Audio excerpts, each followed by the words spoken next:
All right, y'all. Welcome to the CoronaCast. This is your boy Q. Thank you guys for joining the show.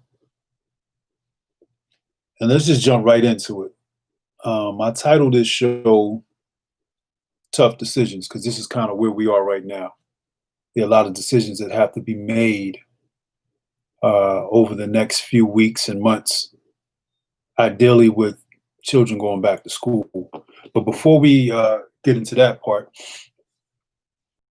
I wanted to say about the coronavirus. The coronavirus is something I call a we virus. It's not a me virus. It's a we virus. So, which means it doesn't just affect you. The things that you do don't just have a result on you. You know, you're not social distancing. You're not wearing a mask. You're not washing your hands. It may not affect you at all, but it can affect the person standing next to you, or the person you go home to, or the person you encounter in the supermarket or in the subway or wherever. So that's why it's a we virus. You know, your actions can have an adverse effect on somebody else's life. So for those who hear this, put your masks on, wash your hands, social distance whenever possible, and take it seriously. Even if you don't believe all the hype or that this is for real, you could be saving somebody else's life. So in the interest of saving lives, just do what's being asked. You know, just do those things. But without any further ado, let's get into it. One of the topics is schools are about to start reopening in my state of Georgia, and I'm sure all across the country. And these are some tough decisions that have to be made by parents on whether or not you want to send your children back to school. There's no right answer. For me and my family, we decided to keep our daughter at home, and we're going to do the remote schooling. And even when they decide to allow students back in, we're probably going to put her in a homeschooling program because we're just not comfortable with the whole situation as it is. It's just too many variables. For our child, she doesn't like wearing her mask as it is, and wearing a mask can be a distraction. For a person like myself working every day wearing a mask, it's distracting. It's hard to do what you need to do. So to ask a child or a non-adult to keep a mask on for X amount of time, or if they're not wearing a mask, then what are they being exposed to? How can you truly keep children socially distanced from each other in a school environment? Everything about school says social, from traveling on the buses, um, from will they have PE? How would you do those things, from the moving from classroom to classroom? And then we talk about our high schoolers. How would you control high schoolers? You know, um, so there's just so many variables to consider when you think about putting children back into a school environment. And I know, like I said, that for everybody, the situation, some people can't afford to stay home and homeschool their children. There are a lot of single parent homes where that mother in most cases is the only one with an income, with the job, and she has to go to work, which means the kids have to be somewhere. She can't leave them home. In some cases, the children are too young to be left home alone. So there are a lot of different things. So like I said, there are no right answers. But I would say this to those people that have children that are of age to stay home on their own. If you can homeschool, have them homeschool or remote school, do that. You can invest in a camera system like I have one at my home called Wise, WYZE. And they don't sponsor the show. This is just me letting you know that there's some pretty good cameras. And I spoke to one of my coworkers, and he bought some and set his children up for homeschooling. And you can peek in and on your children, excuse me, and you can talk to them through a two-way radio inside of the camera. So that's a way to make sure that they're staying on top of what they need to stay on top of. So look into getting the kids in one room if it's more than one child. Uh, put your camera up, make sure you have good internet, and you can check in on your child throughout the day. and have a dialogue with them and make sure that they're doing what needs to be done if you have to work. So that's an avenue that some of you can take, an alternative from sending your child to school. And one of the things you have to think about too is if the child gets ill or if there's an outbreak in the school, now what? They have to send a child home. There has to be a quarantine period. So chances are you will miss considerable amount of time at work anyway in that type of a situation. So those are things to be considered. Um, Now, I've heard in one of the counties in the state that I live in Georgia, I think it's Marietta, one of the cities or counties out here, that 4 or 5 teachers tested positive in that particular school system, and that they had to quarantine those teachers, and I believe some of the students were quarantined as well. So, and school has not even really started throughout the whole state. So we're already seeing examples of COVID-19 affecting teachers, and as a result, that's going to affect students. So it's already happening. It's already happening. And then think about other social activities like athletics. Can they play football? Like I'm talking about more like the high schoolers, cheerleading and different glee clubs or whatever social activities that they have going on. How do you do those things? So children are, in a sense, going to be robbed of those high school experiences because of this COVID-19, because of the need to social distance or wear masks. So, in a lot of those cases, they should just be home, learning remotely in those cases. At least that's my opinion on the subject matter. Um, you know, but everybody has to make their own decisions and do what's right for your situation. But I feel like we're gambling with the lives of our young people by putting them in those environments, and in most cases children are not the most mature. Obviously they're children, so they don't make the best decisions. So as adults and as parents, as providers, care, uh providers for those kids, we have to make those choices for them, and for those of you who can, keep your kids home. I mean, that is, at least that's an environment you can control, to the best of your ability. But that's all I have on that particular area. We may revisit it later in the show. But moving on to sports, the NBA bubble. So the NBA, for those of you who do not know, who do not follow the NBA, is back in swing. They're down in Disneyland in Orlando, and just as an aside, Orlando is a hotbed right now for COVID-19. But what the NBA has done is they've basically took over Disney, and they've shut that whole area down and created a very isolated quarantine type facility where movement and stuff is very controlled. And it's like a mini city, that they've created there for their NBA players, coaches, and staff. So they have a really big operation going on down there. And right now, from the latest results, they said that 343 players were tested with 0 positive cases. So everybody that's currently in the bubble does not have COVID-19. So they're right now kind of in the middle of their 8-game, the final stretch before the playoffs start. And, it's been some good games, some very interesting storylines, a lot of good things going on down there. And I have to just shout out the NBA because they were one of the first leagues to shut down when COVID started. And now they're back in swing and they are doing a fantastic job, and I really applaud them for the efforts that they're making. But, there are other leagues such as college basketball, the NCAA, excuse me. They are running into certain challenges. They're not sure how they're going to approach the upcoming college season.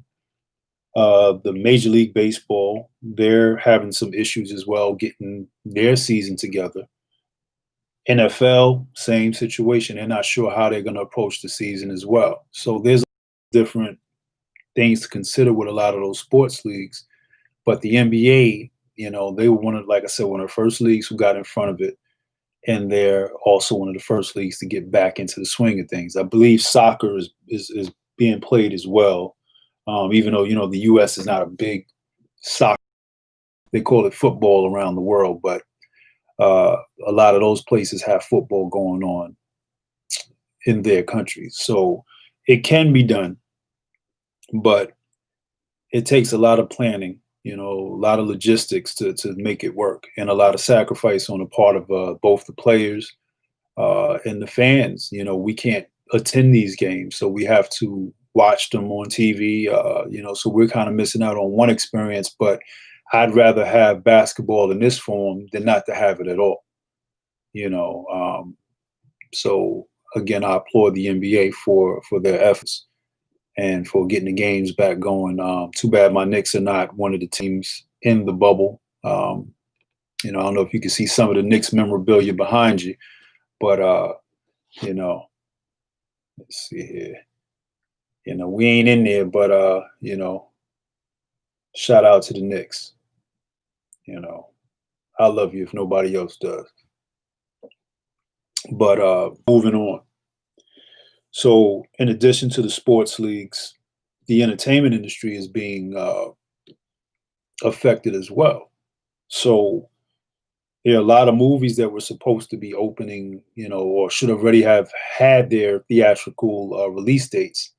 And a lot of those dates keep getting pushed back further and further. And what eventually was going to happen is there are going to be too many movies on the slate to come out at the same time. And as consumers, and this is like if the movie theaters open back up. Right now, the earliest projections are saying that they should be opening maybe mid 2021. So we're talking about around this time next year in 2021. So that's a long time for the movie theaters to be closed. And there are a lot of movies that are already in the can that have already been filmed and edited and just ready to be put in theaters. And a lot of those companies that are making these movies, they have to start deciding on, I'm losing money right now by not putting this movie out. So there's something out there now called video on demand or premium video on demand. And as you know, there are a lot of streaming services. And for example, Disney Plus. They're a streaming service of Disney, and they have a lot of content that they put in the movies, and they also have shows that they release directly to Disney Plus. Now, there's a movie called Milan that they spent a lot of money on, one of the highest budgeted films that they produced. And this was supposed to come out, and their target audience was China and the U.S., which are two of the biggest markets for movies. But as you know, the U.S. is we're not doing well with this pandemic, and China, I'm not sure how they're doing if they're back to normal, but I don't think they're opening up like movie theaters in their areas either. So it's forced Disney to make a decision. They decided, okay, well, I believe on September 4th, they're going to put Milan on video on demand in the premium section of the Disney Plus channel. And they're going to charge about $30 for the rental. And they're doing this as a test to try to see if revenue can be earned this way. And if it does, I'm sure we're going to see other movies like Black Widow has already been filmed. The Eternals has already been filmed. And in the way, Marvel works is they have a kind of an order in which they like to release their movies. So they don't want to put one movie and it's out of sequence because a lot of things tie into each other. So that's one of the things behind it. So, the date back, keep pushing the date back. Now another movie is from Marvel. Now, do you want to put Black Widow out in 1 month and then the month after that put another movie out? What you're doing is you're cannibalizing your profits because you're not giving that movie its time to shine. So by putting it on video on demand, you charge $30. I know I would pay that $30 to watch Black Widow. I mean, because if you think about it, if I take me, my wife, and my child to the movie theater, we're going to pay about that $30 for the three of us to go see that film anyway. In this case, we don't have to spend gas. Most people have big screen TVs at home, so you're not going to miss that much of the the look of the movie. The problem is just you're not going to have the camaraderie, the other people there cheering and yelling. But what you can do is, maybe a small group of 10 people get together and you can make a thing of it. Have a big movie night, and try to capture some of the ambiance of being at a theater. You can make popcorn. You can set up your own little concession area, and try to make an event of it. We got to do the best we can in those situations. But I believe, and I've said it in earlier streams, that this was the direction that we were headed anyway. Had COVID-19 not happened, it was just going to happen at a very slow rate. And now things are accelerated. You know, so me personally, I'm a fan of video on demand. I would love to be able to, sit in my house and watch the latest movies that come out without having to go to the theater. And I've kind of been that way for years. I really kind of lost the love of being in the theaters. Anyway, there's always somebody talking, and while you're trying to hear some important dialogue, and you miss something, or you got to go to the bathroom and you can't hit pause. So me personally, I feel like my viewing experience will be enhanced by being able to be home and watching it and pause it and rewind something back that I didn't understand or I missed, and I can really have a more in-depth experience with the films,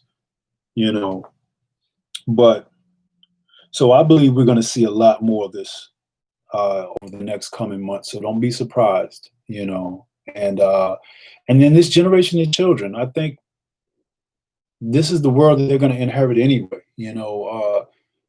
Children that are like 2 and 3 years old. This is all they're going to know is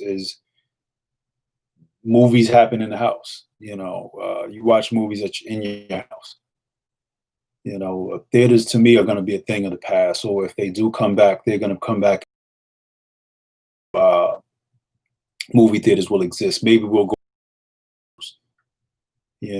not drive-throughs, but excuse me. Like they did that were really big in the 60s. Maybe we're going to see stuff like that, drive-in movies. And I could see that, being a thing instead of keeping people bunched up inside of a movie theater. So what happens to all these spaces? Movie theaters shut down. A lot of retailers are shutting down. We're seeing it all over the country. A lot of places are shutting down. And what's going to fill up those spaces? What are going to be in those empty spaces that all of these businesses that have shut down? It's a curious thing. I don't have the answers. Just kind of, I'm curious to find out, are we going to get back to green space, start planting trees and stuff again,